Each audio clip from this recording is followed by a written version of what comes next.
Now, let's get perspectives on the Anambra election that was held over the weekend. We have in the studio Uzo Agu, who is a public affairs commentator and who has been following, the happenings in Anambra, in that election. Good morning, and it's good to have you. Welcome. Good morning, Nigeria.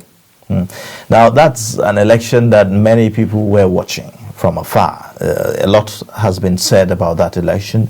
There was palpable tension, before the conduct of the election. We've seen the police deploy massively, just getting prepared for the uncertainties that surrounds, that election, given by the threats issued by IPOP and all of that. But the election could be said to be peaceful. Do you agree?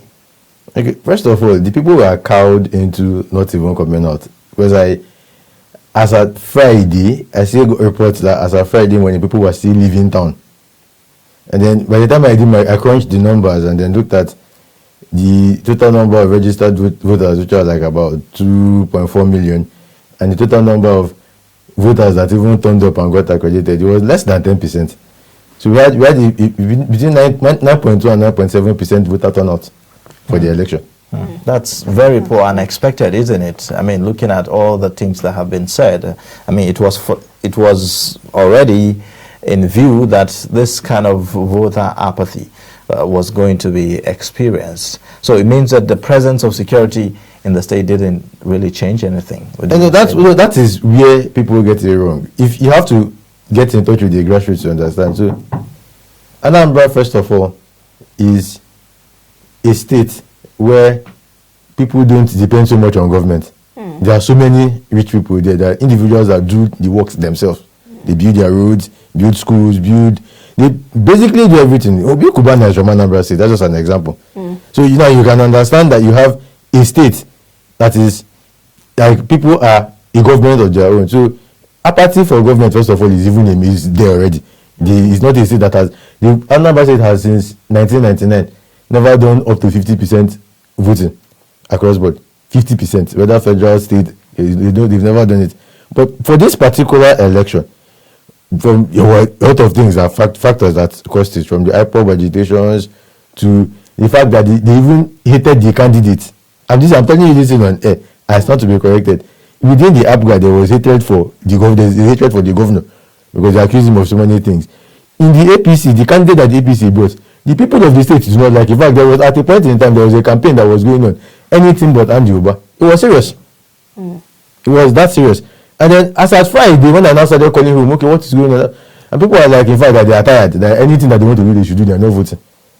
We have to start making calls like, you go and meet these people, talk to this person, raise this, do that. You can't just sit down there and say them do anything they want. No.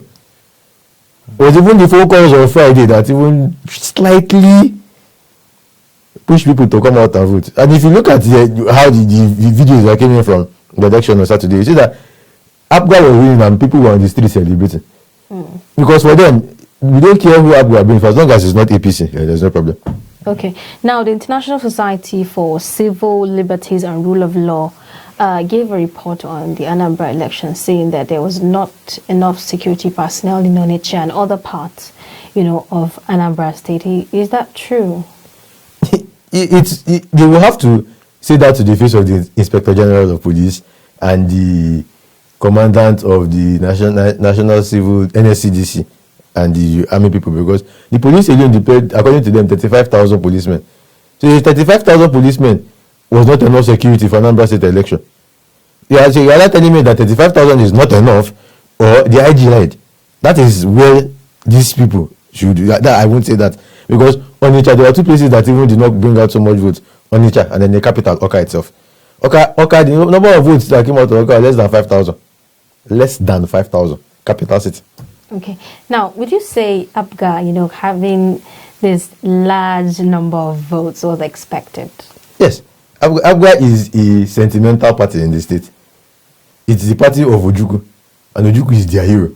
So for as long as Ojukwu remains the hero, you can't win APGA in Anambra state election. No matter who they bring, it is Ojukwu's party. It is their hero's party, and they are sentimental about it. This is, first of all, it is there is nothing, you can't even take it away from them. And then APGA is now like the official Catholic party, and the Catholic Church has a very strong say in Anambra politics. So it's not about the candidate; it's about the party. It's the party. It's not the candidate. Now, how, in your opinion, that this voter turnout thing, do you think that that's an impact on the outcome of the election? Yes, it is, because like in the setting, where I was yesterday, we concluded first of all that people that we said yesterday afternoon we were trying to look at the lessons we learned from the election, and one of the things we discovered was that people that go around and banding themselves around as political bigwigs that have numbers are actually liars. Because the last person that they camped on is Tuesday or Wednesday from APGA to APC. He said he decamped with 10,000 followers. But look at the result at the election at the polls.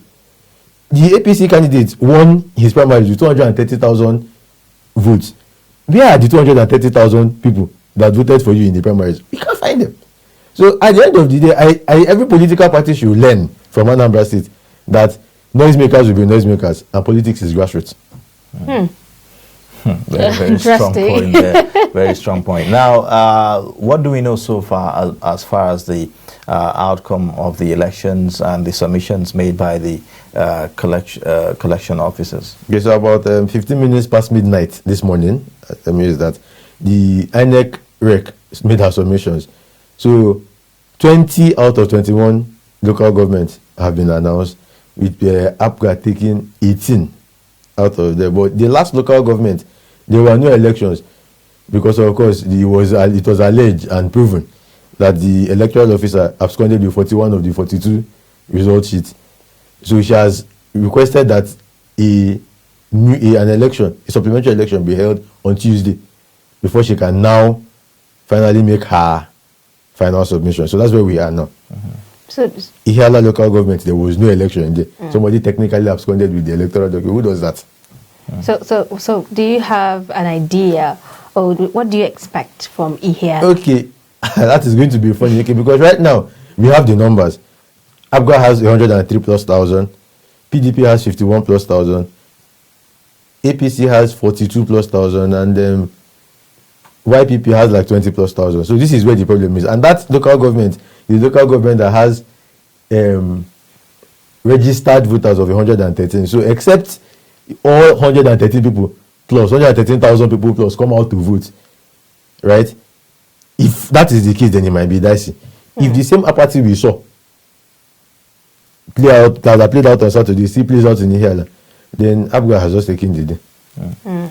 All right. Now, what would you say about the INEC's deployment of the new systems, in that election? Would you say that it's satisfactory? Did it help?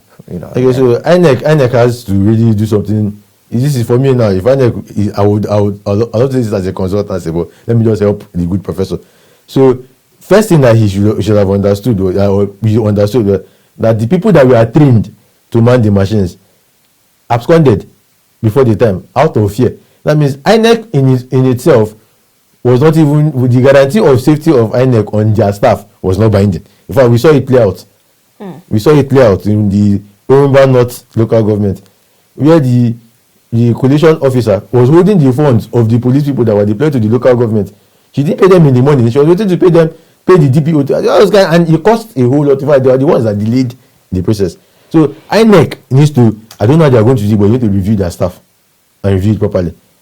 INEC also needs to understand this is just the first of series of off-calendar elections. If a political party knows that we can instill fear in INEC staff and ad hoc staff and make them not turn over and then we can manipulate, it will be a new tactics in the election. So INEC needs to step up their game in partnership with security for protection of their staff. Now, because that alone affected the use of the beavers, as it were. The beavers was it stopped rigging. I can tell you categorically now that in that same Ihiala local government, and I think there was a second one, where people were imported from somewhere to vote. Remember that when you take the card and you present it and he scans the face on the card and looks at your face, it's not your face, you can't vote. You use your thumbprint, it's not checking your thumbprint, you cannot vote. You cannot come out and say you are marginalized. How do you want to defend the fact that the face on the card and your face are not the same? How do you want to explain that the fingerprint or the thumbprint that you use to that they scan is not the same? So it's an efficient system. Yeah, very efficient. So when some political parties were saying, oh, people rigged, we're asking, how did they rig? we knocked off people that were not supposed to be there from the system, and you are saying we rigged it. Where did the rigging come from? This BVAS is a beautiful way to run elections going forward. Just the only thing they need now is electronic transmission, ET, so that we can reduce manual compilation. Because another thing that really took so much time that INEC must deal with is manual compilation. We don't like sitting there in front of television from morning till night because somebody has to write. No. These days, the way it is now, we are in electronic systems. You can just type it and send an automatic collation, and we all move from there. Let's not be writing paper, please. Thank you. How far have we done with the issue of vote buying? Do you think that we've seen the prevalence of that in this election? Oh yes, there was vote buying. Let me not lie to you. There was people bought votes during campaign, in campaign, after campaign, and on the day of elections. But you see, the thing about Anambra State is there are no poor people in Anambra State. You need to understand that there are no poor people. There is no amount of money you want to give somebody in Anambra State. If he wants to sell his conscience, some will argue that. If he wants to sell his conscience, he sell his conscience. But I don't know because you say there are no poor people. Yeah, that's arguable, really. When I say poor people, I need to even explain that because every family in Anambra State has at least a multi-millionaire somewhere. So if it's about poverty, there's really no poor person in Anambra State. You have people just maybe probably you don't want to learn. Anambra State is one of the states that anybody that collects money from you to do something for you will either not to do it or we'll do it haphazardly, like as far as when it comes to election stuff. Like, okay, look at what happened on Saturday. A political party, I will refuse to mention names, was giving out 12,000 naira at the election venue, and people were rejecting it. 5,000 naira. Meanwhile, the same political party was castigating another political party for sharing malt and 400 naira. I saw the videos. I saw it too.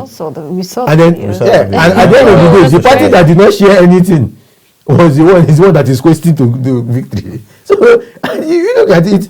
I spoke to my colleagues that are even in the system. I was like, all of you came out the other day. You're telling me that you already come to APC. What is going on? And they're like, I know that the campaign was just to punish the governor, but in their spirit, what they went to vote for, they are campaigning for Abga. This is Anambra State for you. We know what we want. We don't drag it. So Anambra, can we say Anambra is different from all of the things that's playing out? Yes, Anambra State. Anambra is very. Anambra is the people that just want to do business and make money. Yeah, it's not. Well, thank you so much for coming on the program and sharing your perspectives with us. Because of our time, we have to end it and make it as brief as possible. It's no problem.